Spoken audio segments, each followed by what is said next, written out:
12 September challenge cup দিয়ে শুরু হচ্ছে ঘরোয়া ফুটবল মৌসুম। লিগ শুরু 19 সেপ্টেম্বর আর 23 সেপ্টেম্বর শুরু হবে ফেডারেশন কাপ। এছাড়া লিগ শেষ হওয়ার পরেই শুধু স্থানীয় খেলোয়াড়দের নিয়ে 2026 সালের 23 এপ্রিল থেকে মাঠে গড়াবে স্বাধীনতা কাপ। মৌসুমে লিগে অংশ নিচ্ছে 10টি ক্লাব। ম্যাচ ফিক্সিং ও নানা অভিযোগের অবসান ঘটিয়ে 4 বছর পর প্রিমিয়ারে ফিরছে আরামবাগ ও প্রথমবারের মতো লিগ খেলবে পিডব্লিউডি স্পোর্টস ক্লাব। এছাড়া আলোচিত সুপার কাপও হবে এবারের মৌসুমে। আগামী বছরের ক্যালেন্ডারটাকে সাজিয়েছি।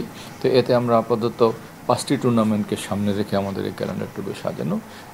যথারীতি গত বছরের নেই এবার চ্যালেঞ্জ কাপ দিয়ে এবারে মৌসুম শুরু হবে, তারপরে লিগ শুরু হবে এবং লিগ চলাকালীন সময়ে সাথে সাথে ফেডারেশন কাপ যেটা ছিল সেটাও চলমান থাকবে এবং লিগের মাঝপথে হয়তো দুটো উইন্ডোর মাঝখানে যে গ্যাপটুকু থাকে তাতে আমরা সুপার কাপ করার একটা চিন্তাভাবনা করছি এবং লিগ শেষে শুধুমাত্র স্থানীয় খেলোয়াড়দের নিয়ে স্বাধীনতা কাপ করার ইচ্ছা আছে। এই 5টি টুর্নামেন্ট নিয়ে আমরা আমাদের আগামী মৌসুমটা সাজিয়েছি।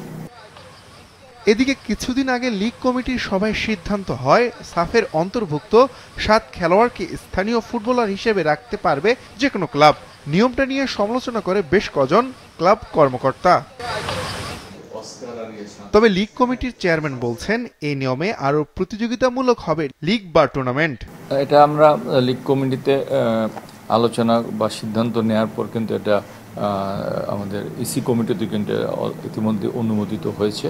তো এটা নিয়ে আমি মনে করি না আর কোনো এই মৌসুম ভিন্ন কিছু চিন্তা ভাবনা করার সুযোগটুকু আছে। এর ফলে ইতিমধ্যে আপনারা জানেন ভারতও কিন্তু এই নিয়ম চালু করেছে। এর ফলে আমাদের প্লেয়াররা কিন্তু বাইরের দেশগুলোতে খেলার সুযোগ পাবে। আমি মনে করি যেটা আমাদের বাংলাদেশি প্লেয়ারদের জন্য একটা বড় কিছু অর্জন হবে বলে আমি বিশ্বাস করি। এই সুযোগটুকুকে আমরা ইতিবাচক হিসেবে দেখতে চাই। মৌসুমের দলবদল শুরু হয়েছে 1 জুন, চলবে 14 আগস্ট পর্যন্ত।